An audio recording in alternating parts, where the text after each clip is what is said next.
गांव था शांतिपुर, छोटा सा मगर हरियाली से भरपूर। यहीं रहता था रवि, एक नौजवान जो किस्मत को कोसने में माहिर था।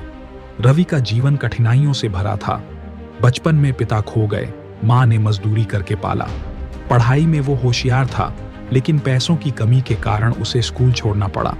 फिर उसने मेहनत मजदूरी की, पर हमेशा कुछ न कुछ ऐसा हो जाता कि वो आगे नहीं बढ़ पाता।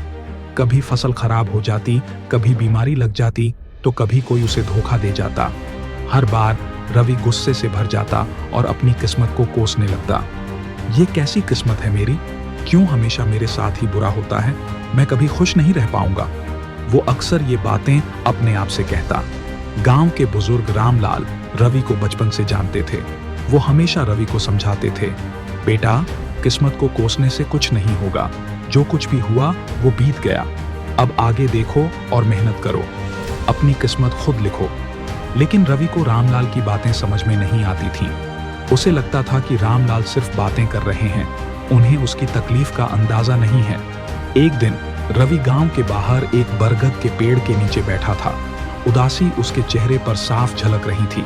तभी उसकी नजर एक छोटी सी चींटी पर पड़ी। चींटी अपने से कई गुना बड़ा दाना लेकर चढ़ाई चढ़ रही थी। वो बार बार गिर रही थी, लेकिन हर बार फिर से उठती और कोशिश करती। रवि को यह देखकर हैरानी हुई। उसने सोचा, ये छोटी सी चींटी इतनी मुश्किलों के बाद भी हार नहीं मान रही है, और मैं एक इंसान होकर इतनी जल्दी हार मान लेता हूं। तभी उसे रामलाल की बातें याद आईं, अपनी किस्मत खुद लिखो। उस दिन रवि को एक नई राह दिखाई दी।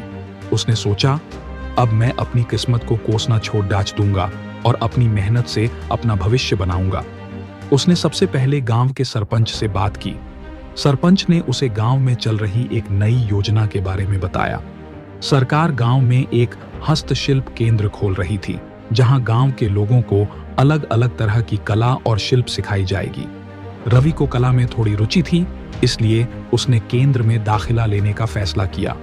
शुरू में उसे बहुत मुश्किल हुई। उसे याद है, जब उसने पहली बार मिट्टी के बर्तन बनाने की कोशिश की थी, तो वो सारे बर्तन टूट गए थे। वो निराश हो गया था, लेकिन उसने हार नहीं मानी।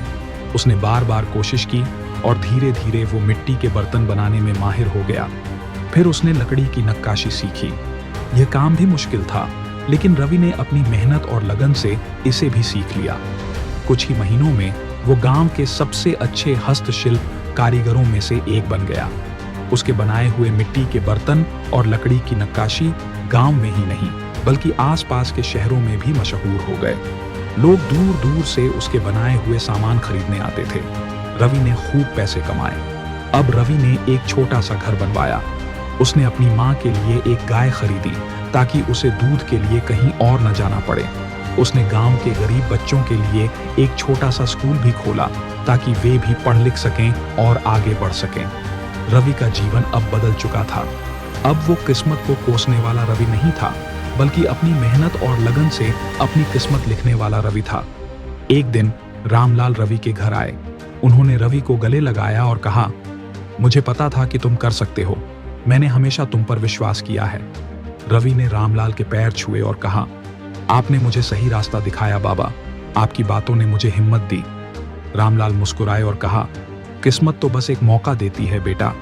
उस मौके को पहचानना और उसे भुनाना तुम्हारी मेहनत और लगन पर निर्भर करता है। रवि ने रामलाल की बात समझ ली थी। उसने समझ लिया था कि किस्मत को कोसने से कुछ नहीं होगा। अगर जीवन में कुछ हासिल करना है तो मेहनत करनी होगी, लगन से काम करना होगा और कभी हार नहीं माननी होगी। इस कहानी से हमें यह सीख मिलती है कि हमें कभी भी अपनी किस्मत को नहीं कोसना चाहिए। हमें हमेशा मेहनत और लगन से काम करना चाहिए और अपने लक्ष्य को हासिल करने के लिए प्रयास करते रहना चाहिए। अगर हम ऐसा करेंगे तो हम निश्चित रूप से अपनी किस्मत खुद लिख सकते हैं।